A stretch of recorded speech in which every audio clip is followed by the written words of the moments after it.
Hey everyone, Paul Richmond here. I thought it would be cool to make a video today where we take a look at some of the artwork that I made when I was younger. I'm always showing you the stuff that I'm working on now, but this might give you a little bit better idea of kind of where it all started. So let's go back into the Richmond archives and take a look.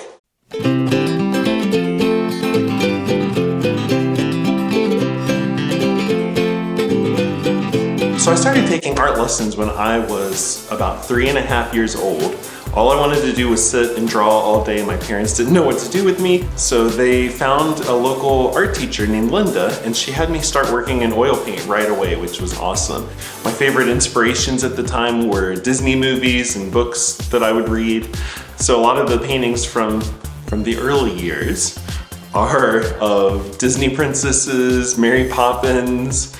Snow White was one of my favorites, especially the Wicked Queen. Actually, I really loved her for some reason. Looking back, I think it was so important in my own development as a person that I had parents who, allowed me and encouraged me to dream. And then I had this awesome mentor who gave me the tools and also, really believed in me and encouraged me and supported me. I thought I could do anything. There was a contest at the time for kids to write a letter to the mayor of Columbus and tell him what they would choose to do to improve the city. I wrote to the mayor and I said, with a little help from my mom on a typewriter, yeah, that's what we used. And I told him that I thought that Columbus needed to have its own Disney World.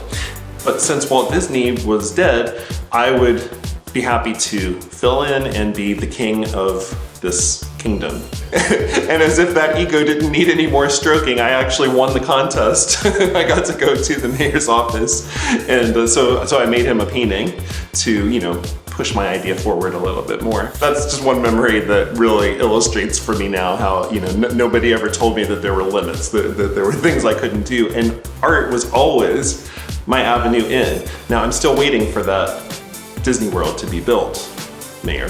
And Linda was awesome because she let me paint the things that I loved, and I think that's what's so important. When you're first starting to get into art, you have to be able to explore with subject matter that you're interested in. If I had to sit there and draw bowls of fruit all day, I don't know that I would be doing this today. She was able to tap into my creativity as well as teaching me kind of the techniques of painting. And I also really began to identify myself as an artist. If anybody asked, what do you want to be when you grow up? Say, an artist.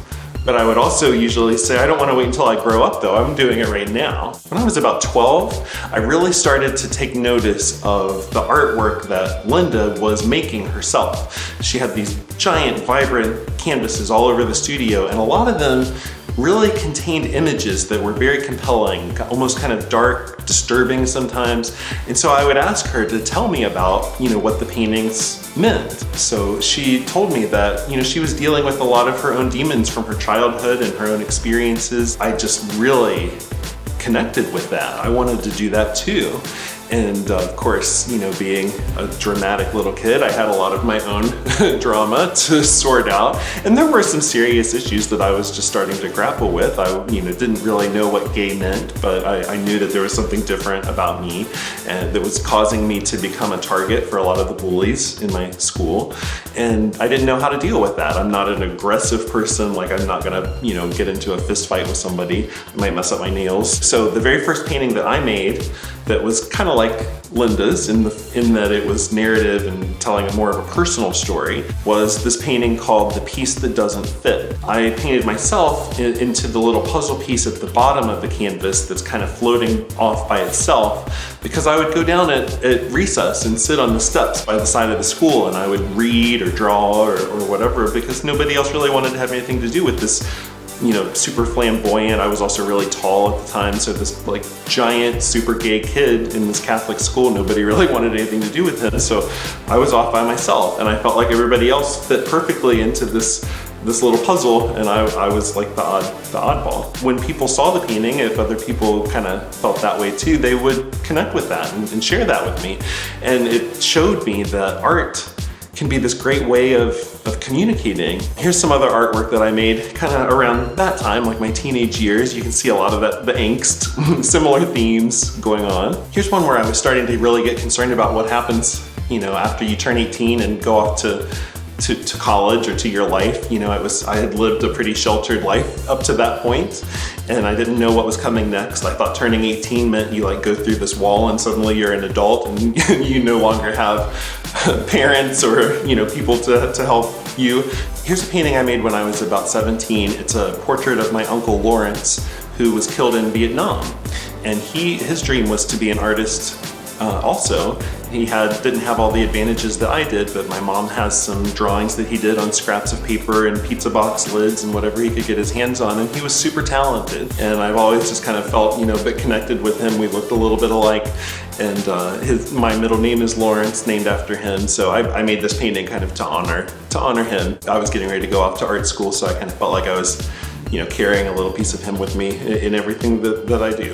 So when I started in college, I was still deeply in the closet. I wasn't ready to deal with all that. Like I said, I grew up Catholic, had a lot of just, you know, repressed stuff going on. So you'll see like the work that I did when I was in college, a lot of it is more about kind of technique, learning how to make a realistic, you know, scene or images of, you know, landscapes and still life. I wasn't ready to do anything much, you know, deeper than that at the time. So it's interesting how you think that you can compartmentalize things, and I thought that keeping my sexual orientation in a little box and not dealing with it wouldn't affect anything else.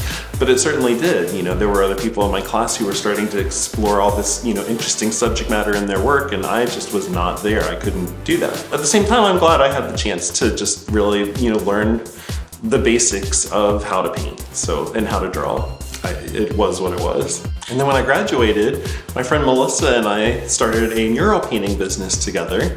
So here's some of the murals that we made all around town. It was super fun experience to work with her. She was actually the first person I told I was gay, so then that really led to this whole explosion of, you know, new subject matter in my own art that's kind of led me to where I am today. But this was a real fun time. It was just the two of us right out of college, both kind of figuring out who we were and what we wanted to do.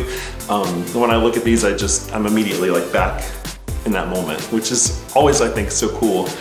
You know, as an artist, I can look back at all of this stuff, more so than looking at a photograph or anything else for me. When I can look at a painting that I made, no matter how old I was, I can really sort of remember what it was like to be there. So I'm super lucky that I get to do this now for my living. I get to make art every day. I'm doing paintings, I do book covers. I live a super creative life, and looking back, you know, it always kind of was steering in that direction, but a large part of that was because I had so much support and encouragement, and I always felt confident, even when I wasn't confident in other areas of my life, like my sexuality or, you know, lots of things, my athletic ability, which is quite lacking.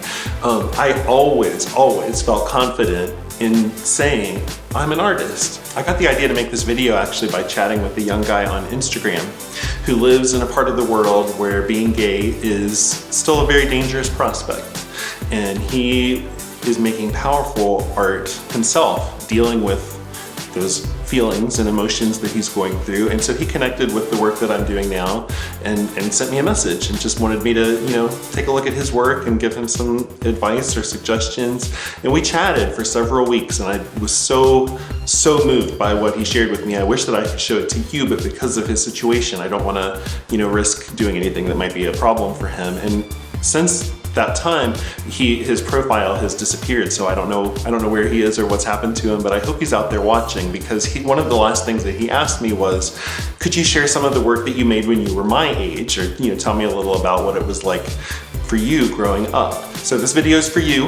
I hope that you're out there. I hope you see it. I hope you're still painting. I hope you're okay, and I hope that you make your way out of the situation you're in and get to spend your life making art too.